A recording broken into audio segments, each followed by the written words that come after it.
प्यारे बच्चों, आप सभी का हमारे चैनल पे बहुत बहुत स्वागत है। जितने विद्यार्थी आज 29 फरवरी को जीव विज्ञान का पेपर देकर के आ चुके हैं और जिनका कोड 348 जीएम है, वो अपना यहाँ पे सॉल्यूशन मैच करवा सकते हैं।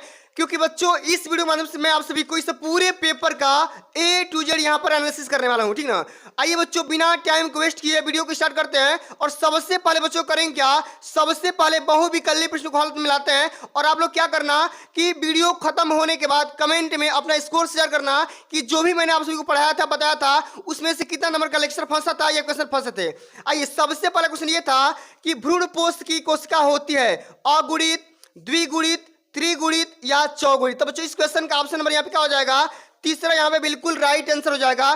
जो भी बच्चे ऑप्शन नंबर तीसरा को लगाए होंगे उनका यहाँ पर बिल्कुल राइट आंसर है, ठीक ना। आगे बढ़ जाते हैं कि मधुप के नर ड्रोम यानी कि पुमंग मधुप में क्रोमोसोम की संख्या कितनी होती है। बच्चों, यहाँ पे दिया गया ऑप्शन 32, 64, 8 और 16 दिया गया है। जो भी बच्चे इस क्वेश्चन का ऑप्शन नंबर यहाँ पे 16 को टिक किए होंगे यानी घ की तरफ गए होंगे, उनका बिल्कुल यहाँ पे ऑप्शन बिल्कुल राइट आंसर है।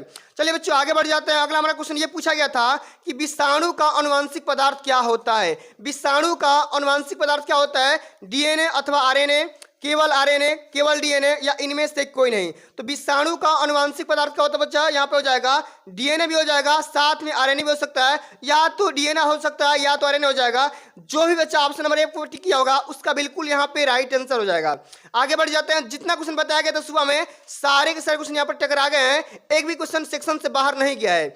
अगला क्वेश्चन ये पूछा गया था कि जन्मजात उपापचयी त्रुटि है फिनाइल कीटोनुरिया का या वर्णांतता का या हीमोफीलिया का या अरक्तता का। तो बच्चों, जन्मजात उपापचयी त्रुटि क्या है बच्चों, फिनाइल कीटोनुरिया हो जाएगा। जो भी बच्चे ऑप्शन नंबर यहाँ पहला को टिक किए होंगे उनका यहाँ पे बिल्कुल राइट आंसर हो जाएगा। अब बच्चों, आगे हम बात कर लेते हैं अति लघु प्रश्न के बारे में। जितना क्वेश्चन बताया गया था सारे के सारे क्वेश्चन यहाँ पे टकरा गए हैं। फाइलेरिया रोग के रोग कारक का जंतु वैज्ञानिक नाम को यहाँ पे लिखना था। आप यहाँ पे बता सकते हैं। एक नंबर क्वेश्चन ये पूछा गया था, कई बार हमेशा आता है और ये पूछा गया एकदम सेम यही वाला बताया भी था, आ गया है। डीएनए एवं आरएनए में कोई एक अंतर समझाना था, एक नंबर क्वेश्चन पूछा गया था।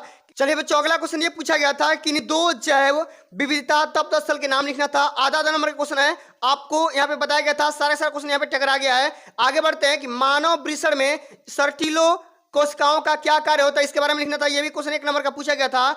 डीएनए अणु को कौन सा एंजाइम तोड़ता है, ये आपको बताना था, एक नंबर का ये भी क्वेश्चन है। माने जितना क्वेश्चन बताया गया था सुबह में, सभी क्वेश्चन यहाँ पे टकरा गए हैं, एक भी क्वेश्चन सेक्शन से बाहर नहीं गया है। आगे देख लेते हैं कि डीएनए के 4 न्यूक्लियोटाइड इकाइयों के नाम लिखना था।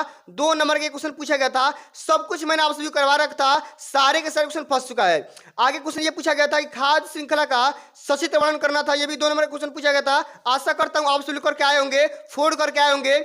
आणविक जीव विज्ञान के मूल सिद्धांत से आप क्या समझते हैं, इसके बारे में आप सभी को समझाना था कि भैया आणविक जीव विज्ञान के मूल सिद्धांत क्या होते हैं, इसके बारे में आप सभी को डिटेल में समझाना था।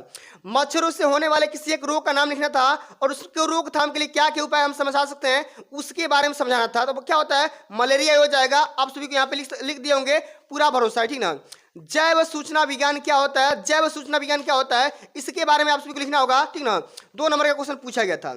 अब बच्चों, आगे हम देख लेते हैं जो कि लघु त्रि प्रश्न का जितना क्वेश्चन बताया गया था सारे के सारे क्वेश्चन वही आ चुके हैं, एक भी क्वेश्चन बाहर नहीं गया है।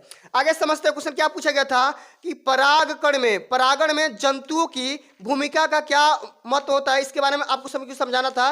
द्विबीजपत्री भ्रूण का स्वच्छ नामांकित चित्र बनाकर उसको डिटेल में लिखना था।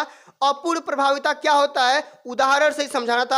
आशा करता हूं आप सभी लोग हल कर लिए होंगे। जैव उर्वरक कैसे मृदा की उर्वरता को बढ़ावा देता है, इसको भी। अगला क्वेश्चन ये आपका कि जैव उर्वरक कैसे मृदा की उर्वरता को बढ़ावा देता है, इसके बारे में समझाना था आप सभी को। आगे बढ़ जाते हैं। अगला क्वेश्चन ये पूछा गया था कि हार्डी वेनबर्ग सिद्धांत पर एक टिप्पणी लिखना था। 3 नंबर क्वेश्चन ये पूछा गया था। और विपुंसन की व्याख्या करना था। संलग्नता पर एक टिप्पणी लिखना था और स्त्री अंडाशय के आरेखी काट का आप सभी को फिगर बनाना था, डायग्राम बनाना था। आप सभी लोग आशा करता हूं पूरा बढ़िया समझा दिए होंगे, एकदम बढ़िया हल कर दिए होंगे।